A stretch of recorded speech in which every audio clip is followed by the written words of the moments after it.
వచ్చే పార్లమెంట్ ఎన్నికలపై దృష్టి సారించారు బీఆర్ఎస్ అధినేత మాజీ సీఎం కేసీఆర్. తెలంగాణ భవన్లో కరీంనగర్, పెద్దపల్లి పార్లమెంటు నియోజకవర్గ నేతలతో భేటీ అయ్యారు. ఎన్నికల్లో అనుసరించాల్సిన వ్యూహంపై నేతలకు దిశానిర్దేశం చేశారు. 12న కరీంనగర్లో భారీ బహిరంగ సభ నిర్వహించాలని నిర్ణయించారు కేసీఆర్. హైదరాబాద్ తెలంగాణ భవన్లో కరీంనగర్, పెద్దపల్లి పార్లమెంటు నియోజకవర్గ నేతలతో సమావేశమయ్యారు బీఆర్ఎస్ అధినేత కేసీఆర్. ఎన్నికల్లో అనుసరించాల్సిన వ్యూహంపై నేతలతో చర్చించి దిశానిర్దేశం చేశారు. ఎన్నికల ప్రచారంలో భాగంగా 12న కరీంనగర్లో భారీ బహిరంగ సభ నిర్వహించనుంది బీఆర్ఎస్.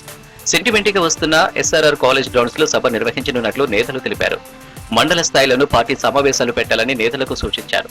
బస్సు యాత్రలు చేద్దామని నేతలకు కేసీఆర్ చెప్పారు.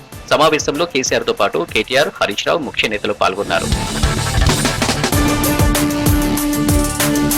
ఎస్ఆర్ఆర్ కాలేజ్ లో బీఆర్ఎస్ సభ పెడదామన్నారు మాజీ మంత్రి గంగుల కమలాకర్. తెలంగాణ ఏర్పాటు కోసం సింహగర్జన సభ కూడా అక్కడ నిర్వహించామన్నారు.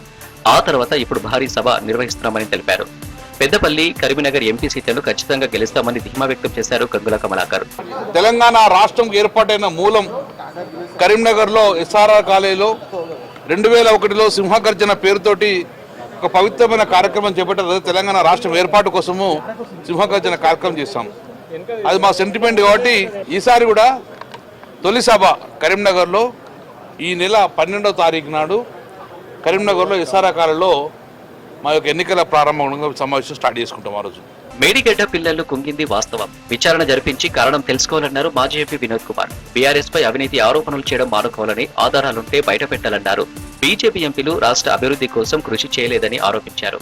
ఆ కమిటీతోనే ఢిల్లీలో పార్లమెంట్ సభ్యులు, కాంగ్రెస్ పార్లమెంట్ సభ్యులు అందరు ఎమ్మెల్యేలు అయినరు, మంత్రులు అయినరు, ముఖ్యమంత్రులు అయినరు.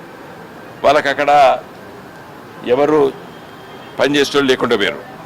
బీజేపీ నలుగురు గెలిచినరు. వాళ్ళు ఈ రాష్ట్రాన్నే పట్టించుకుంటలేరు.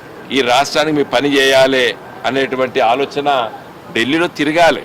బీఆర్ఎస్ భవన్ లో కేటీఆర్ ను కలిసేందుకు వచ్చారు కరీంనగర్ కు చెందిన ఓ కార్యకర్త. కానీ పోలీసులు కలవనివ్వలేదు. ఓడిపోయినా తమ నేతల్లో మార్పు రాలేదని ఆవేదన వ్యక్తం చేశాడు బీఆర్ఎస్ కార్యకర్త.